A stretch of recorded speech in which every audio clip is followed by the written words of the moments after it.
कि गौ सेवा से बहुत जल्दी शरीर पवित्र होता है, हृदय भी पवित्र होता है और गोविंद भी प्रसन्न होते हैं।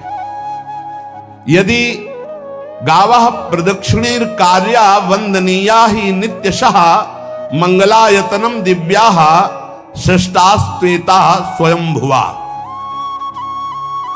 यदि गाय घर में पाली जाए या गौशाला खोली जाए और गौओं की सेवा की जाए, जिनके पास अर्थ है, भाव है, भगवान स्वयं श्री कृष्णचंद्र जी ने गौ सेवा स्वीकार की, गौवें चराई। गौओं की परिक्रमा करने से, जैसे आप प्रभु के बिहारी जी के मंदिर की 4 परिक्रमा करें तो जो फल आपको मिलेगा वही गाय की 4 परिक्रमा कर लें तो आपको प्राप्त हो जाएगा। गौ की प्रदक्षिणा से, गावः प्रदक्षिणी कार्या वंदनीया ही नित्यशः, जो रोज गाय को प्रणाम करता है और गाय की प्रदक्षिणा करता है तो भगवत प्रदक्षिणा का उसे फल प्राप्त होता है। जहां गौएं विराजमान होती हैं वो बड़ा पवित्र दिव्य तीर्थ स्थल माना जाता है। गौएं जहां विराजमान रहती, गौशाला में भजन करे तो कई गुना बढ़कर के प्राप्त होता है। स्वयं ब्रह्मा जी ने गौओं को दिव्य गुणों से विभूषित बनाया है। अप्यागाराणि विप्राणाम देवतायतनानि च यद गोमयेन शुद्ध्यन्तिम किम ब्रूमो हृदिकम ततः। गाय के गोबर से जहां लेपा जाता है वहां जिस देवता का आवाहन करोगे वही देवता आकर विराजमान हो जाएगा। अपवित्र भूमि में भी यदि गाय के गोबर का लेप कर दिया जाए तो परम पवित्र मानी जाती है। गाय बहुत पवित्र, जहां वो बैठती है, जहां वो मूत्र त्याग करती, गोबर त्याग करती, वो स्थान तीर्थ तुल्य पवित्र माना जाता है। भगवान जब गाय के पीछे पीछे चलते तो गोरज उड़कर उनके मस्तक पर विराजमान होती, उनके मुखार बिंद पर विराजमान होती। बाल गोविंद के अनिष्टों को दूर करने के लिए गाय के पूंछ को उनके ऊपर से झाड़ा देती थी मैया। जब गुरु मंत्र वैदिक सिद्धांत से दिया गया था पहली बार तो पंचगव्य पिलाया गया था। गोमूत्रम गोमयम क्षीरम दधि सर्पिस तथैव च गवाम पंच पवित्राणि पुनन्ति सकलम जगत। कितना भी बड़ा पापी हो, अगर पंचगव्य पिलाया जाए तो वो वैदिक मंत्रों को स्वीकार करने लायक हो जाता है, पवित्र हो जाता है। पंचगव्य में 5 चीजें गाय की होती है। गाय का मूत्र, गाय का गोबर, गाय का दूध, गाय का दही और गाय का घी, ये 5 मिलाकर पंचगव्य पिलाया गया था। पहली बार जब वैदिक मंत्र दिया गया था तो पंचगव्य बनवाया था गुरुदेव भगवान ने सन्यास, और वो पिलाया था। ये पंचगव्य पिलाने से अपवित्रता का नाश होकर पवित्रता का संचार होता है। इसलिए धन्य है उनका जीवन जो गौ सेवा परायण है भगवत भाव से। गाय में साक्षात भगवान का भाव रखकर गौ सेवा करते हैं। त्रिषिता गौर गृहे बद्धा गेहे कन्या रजस्वला देवशास्त्र सन्निर्माल्य हंति पुण्यम पुराकृतम। यदि घर में गाय बंधी है और भूखी है और प्यासी है तो तुम्हारे सारे पुण्य नष्ट हो जाएंगे। अगर घर में रजस्वला कन्या बहुत काल तक है और उसका विवाह आप नहीं कर रहे हैं तो आपके सारे सुकृत नष्ट हो जाएंगे। यदि घर में ठाकुर जी विराजमान हो, कर का पहनाया हुआ माला सुबह तुमने देख लिया तो तुम्हारे सारे पुण्य नष्ट हो जाएंगे, क्योंकि शयन कराते समय तुमने उतारा नहीं, अर्थात तुम सेवा में प्रमाद करते हो। तो देवतास्त्र सन्निर्माल्य हंति पुण्यम पुराकृतम। जैसे सुबह श्रृंगार किया तो रात्रि के शयन के समय वो हटा लेने चाहिए माले। जब हम शयन कराते हैं तो भले पुष्प शैया पे शयन कराएं पर माला नहीं धारण करें। श्रृंगार का माला अगर दूसरे दिन दर्शन किए क्यों पहने ठाकुर जी, तो तुम्हारे सुकृत नष्ट हो जाएंगे। गाय बंदी हो घर में, वो प्यासी है और भूखी है, तुम्हारे सुकृत नष्ट हो जाएंगे। त्रिषिता गौर गृहे बद्धा, क्योंकि तुम्हारे पास है, सेवा करना चाहिए। यो वै गाम प्रतिसिद्धेन तो चरंतिम च स्वतरणम नरहा तस्य पूर्वे च पितरः कंपन्ते पतनोन्मुखा। यदि गाय हरी हरी घास चर रही कहीं और तुमने डंडा ऊपर प्रहार किया और लाठी मारी तो तुम्हारे पितर खोपड़ी के बल नरक जाने के लिए तैयार हो गए। ये लिखा है चरंतिम स्वम तृणम नरः तो तस्य पूर्वे च पितरः कंपन्ते पतनोन्मुखा। इसीलिए क्या भारत से कहीं किसी की तुलना हो सकती है जहां गौ को माता की पदवी दी गई, जहां गौ को हम आराध्य देव के रूप में मानते हैं, आराधना करते हैं। गौ रक्षा, गौ सेवा, ये बहुत बड़ा इसमें छुपा हुआ है। स्वयं भगवान अवतरित होकर गौ रक्षा, जब गाय के रूप में पृथ्वी रमाती तो भगवान का अवतार हुआ है। बड़ा विचित्र समय आता चला जा रहा है कि अब आधुनिक यंत्रों की ऐसी सेवाएं हो गई बड़ी बड़ी कि अब न बैल की जरूरत है और ऐसे दूध की महंगाई बन गई कि अब देसी गाय 2 लीटर 3 लीटर 4 लीटर और ऐसी ऐसी कि 20-20 25-25 लीटर दे तो कौन देसी गाय को।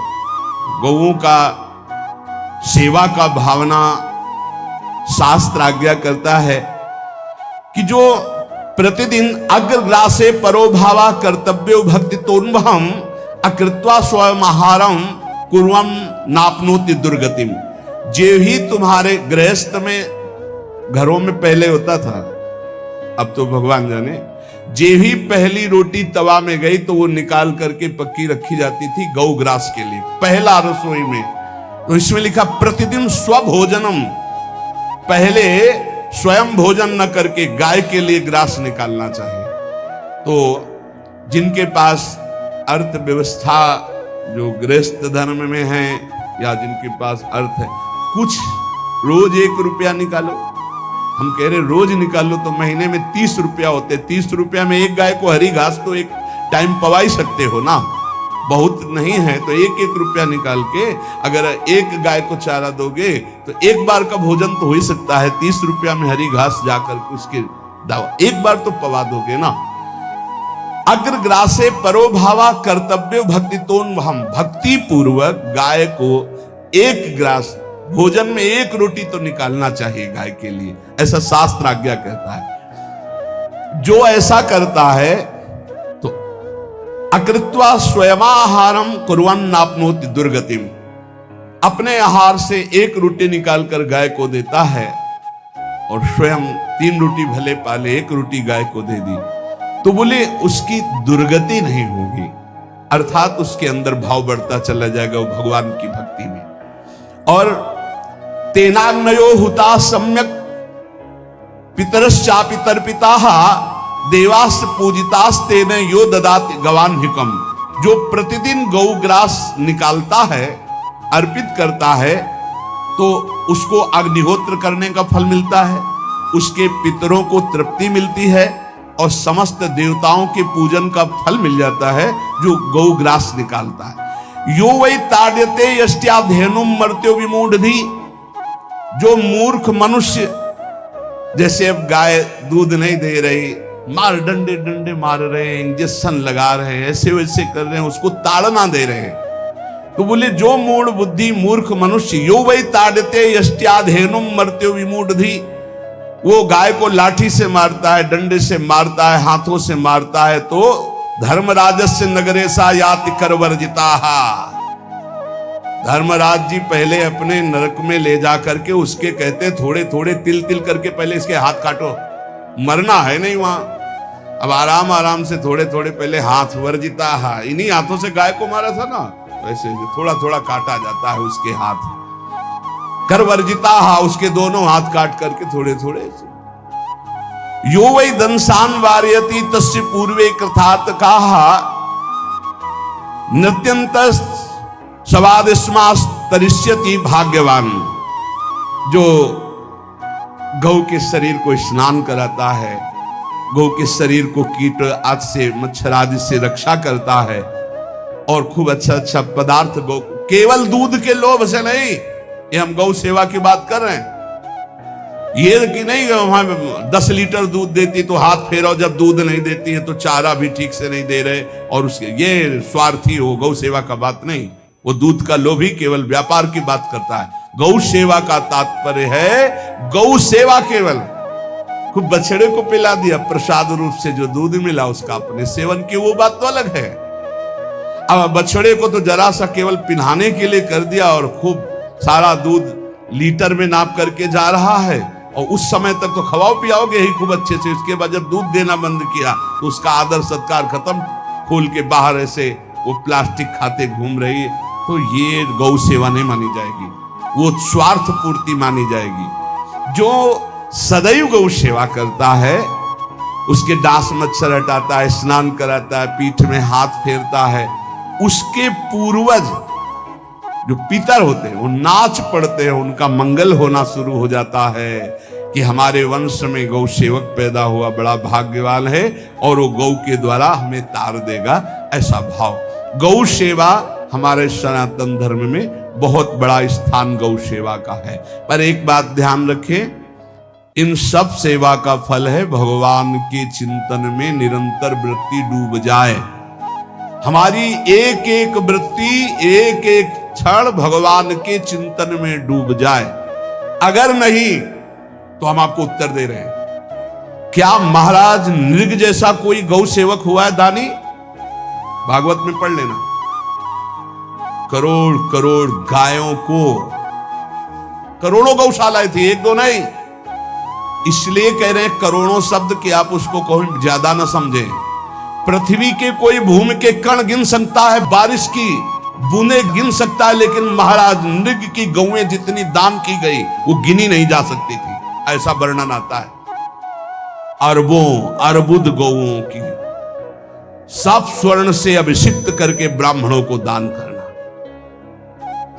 इतने बड़े गौ सेवक, इतने बड़े दान करने वाले, एक चूक हो गई, ना दान लेने वाले तपस्वी ब्राह्मण की गाय किसी अन्य ब्राह्मण को दान कर दी, और वो ब्राह्मण ने जब गाय देखी बोली मेरी गाय चुरा ली। बोले महाराज नृग ने दी। महाराज नृग से कहा मेरी गाय है, तो उनका गौशाला में आ गई होगी, आपको 10,000 गौएं देते हैं, आप अपनी गाय। बोले मैं प्रतिग्रह नहीं लेता।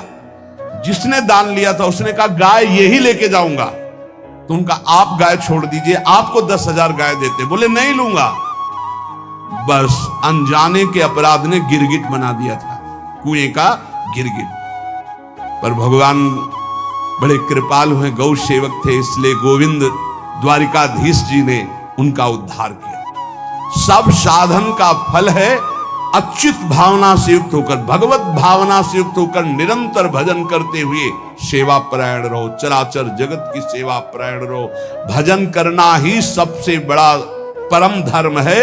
हम सब सेवाएं करें जगत की, लेकिन अंदर से राधा राधा राधा, गोविंद गोविंद गोविंद गोविंद, आनंद आ जाएगा।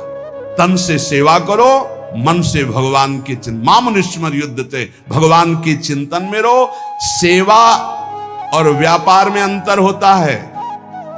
गौ सेवा के बहाने से धन का जो दान लेना है और उसका अपने में प्रयोग करना है, मैं पितरों सहित नरक जाना है, लिख लो। गौ सेवा के बहाने से दान लेना और उसका अपने परिवार के सुख में पैसे का प्रयोग कर देना या अपनी वासनाओं की पूर्ति में लगा देना। आया गौ सेवा के लिए और आप प्रयोग कर रहे हैं गाड़ी घोड़ा नाना प्रकार के सांसारिक भोगों में, तो लिख लो पितर सहित तुम्हारे नरक जाएंगे, क्योंकि गौ सेवा के लिए आया है। गौ सेवा का धन सिर्फ गौ सेवा में ही लगना चाहिए। आप गौ सेवक है, दूध पान कीजिए, रोटी खा लीजिए, लेकिन गौ सेवा का अर्थ आप अपने वासनाओं की पूर्ति में, अपने मनोरंजन में या अपने मन के संकल्प भावना में नहीं पूरी कर सकते। गौ सेवा के लिए ही पूरी कीजिए। गौ के वास का निर्माण, गौ के भोजन की व्यवस्था, वो दूध दे ना दे, वो कैसी भी अवस्था में हो, उसकी सेवा परायणता, उसके लिए सेवक रखना, सेवकों को भी सुख प्रदान करना, लेकिन स्वयं कभी गौ के सेवा के लिए आए हुए धन का स्वयं के लिए भोग न करना और निरंतर भजन में रखना, उसे परम पद की प्राप्ति हो जाएगी। इसलिए हमारे सनातन धर्म में गौ सेवा का विशेष महत्व है और इस महत्व को सबको स्वीकार करना चाहिए। यदि आप गौ पालन स्वयं नहीं कर सकते तो 4 लोग मिलकर के, क्योंकि आज जो गायों की व्यवस्था वो बड़ी दयनीय हो रही है। दयनीय इसलिए हो रही कि दूध की अधिक ताकि चाह रखने वाले भैंस रखते हैं या विदेशी गाय रखते हैं। अपनी भारतीय जो देसी गाय है वो उतना अधिक नहीं देती कि 40 लीटर 30 लीटर 25 लीटर, बहुत अधिक देगी तो 5 और 8 लीटर। देसी शुद्ध गाय अपनी जो है वो 8-10 लीटर, बहुत जब व्यवस्था हो। नहीं तो अपने गांव में तो देखा है 2-2.5-3 लीटर से ज्यादा नहीं देंगे, 1.5 लीटर इधर 1.5 लीटर उधर, या बहुत हुआ तो 2 लीटर 2 लीटर। पर वो स्वर्णिम दूध होता है। जो दूध की चाह रखने वाले जन थे अब वो गायों को नहीं रखते, देसी गायों को कोई बिरला ही रखता है। अब पहले बैलों की जरूरत होती थी, गाय बछड़ा दिया तो आनंद होता था कि किसानी के काम में। अब तो ट्रैक्टर है तो बैलों की जरूरत नहीं। अधिक दूध के लिए अरे अब तो पशुओं की जरूरत नहीं, केमिकल से दूध बन रहे हैं, टैंकर के टैंकर। तो फिर हमारी जो गायें हैं उनकी बड़ी दुर्दशा हो रही। तो हमें चाहिए कि जो गृहस्थ जन हैं, धनी मानी जन हैं, या जिनके पास शरीर व्यवस्था, बौद्धिक स्तर, सेवा परायण, अर्थव्यवस्था, वो थोड़ा 4 गाय की व्यवस्था करके उनकी सेवा करें, क्योंकि हमारे सनातन धर्म का स्वरूप है। जहां मां पदवी दी गई है गांव को, गौ माता कहा गया है। गौ में समस्त देवता विराजमान है। गौ का बहुत बड़ा महत्व वर्णन किया गया धर्म शास्त्रों में। यहां तक कि जब कोई ऋषि नाराज होता था तो आगे गाय करके जाया जाता था तो क्षमा हो जाती थी। गाय को देखते ही वो क्षमा कर देते थे। बहुत महिमा वर्णन की गई है गौ की। इसलिए जिसको भी अगर नहीं अर्थव्यवस्था है तो एक रोटी तो निकाल सकते हो ना। तुम्हारी रसोई में रोटी बने तो पहली रोटी निकाल लो, और आसपास जहां गाय बंधी हो तो उसको दे आओ जाकर, तो कम से कम धर्म का पालन हो जाएगा, गौ सेवा बन जाएगी। तो गौ सेवा, चराचर जगत की सेवा, भगवत सेवा, सबका फल है। फिर प्रारंभ में आ जाइए स्मृति। योगी हो तो चित्त की वृत्ति का निरोध करके परमात्माकार, ज्ञानी है तो चित्त वृत्ति का लय करके स्वरूप स्थित, भक्त है तो एक एक वृत्ति सावई मनः कृष्ण पदार विंदयो। भगवान के चरण में, भगवान के नाम में, भगवान के रूप में, भगवान की लीलाओं में स्मृति अगर नहीं तो सब साधन अधूरा, और स्मृति तो हर साधन पूरा। इसलिए एक बार कमर कस लो, चाहे जगत की सेवा करो, चाहे जिस कार्य में लगे हो, तुम्हारी स्मृति प्रभु में लगी हो। स्मृति के बिना हम जीवन का कोई महत्व नहीं समझते। स्मृति विहीन जीवन सब व्यर्थ। इसीलिए उन परमहंसों के चरणों में स्वयं भगवान चरण रज लेने के लिए पीछे डोलते हैं, जो निरपेक्षम मुनिम शांतम निर्वैरम समदर्शनम अनुब्रजाम्यहम नित्यम पुयत्यंगुरेण भी। ना कोई प्रतिज्ञा, ना कोई चाह, ना कोई इच्छा, निरंतर भगवदाकार वृत्ति, निरपेक्षम मननशील, द्वंद्व विमुक्ता, जो शांत है, जो किसी से वैर नहीं रखते, भगवदाकार वृत्ति, उसी मार्ग के आप पथिक है। सर्वतो भावेन, अपने मन को समेट लो धर्म और कर्म दोनों से, और साब त्यज लोक धर्मान, और परम धर्म का सेवन करते हुए समस्त चराचर जगत को भगवत स्वरूप में रखते हुए इसी जन्म में परम पद को प्राप्त हो जाओ। सत्संग का सार हमारा शरीर है, इससे सेवाएं बने। हमारा मन है, इससे चिंतन बने। हमारी वाणी है, इससे लीला गुण का गायन करें। और हम स्वयं परमात्मा अंश हैं, परमात्मा स्वरूप है, ऐसी ठसक बनी रहे, जीवन मुक्त ही हो। स्वार्थ को लेकर किया गया धर्म रंग नहीं लाता। निष्काम किया हुआ छोटा सा भी धर्म परमार्थ की ऊंचाई पर चढ़ा देगा। ध्यान रखना, परमार्थ की ऊंचाई पर चढ़ा देगा। इसलिए निष्कामता सब सोहित, निष्कामति। श्री वृंदावन विश्राम श्री राधा वल्लभ लाल को हृदय ध्यान मुख नाम।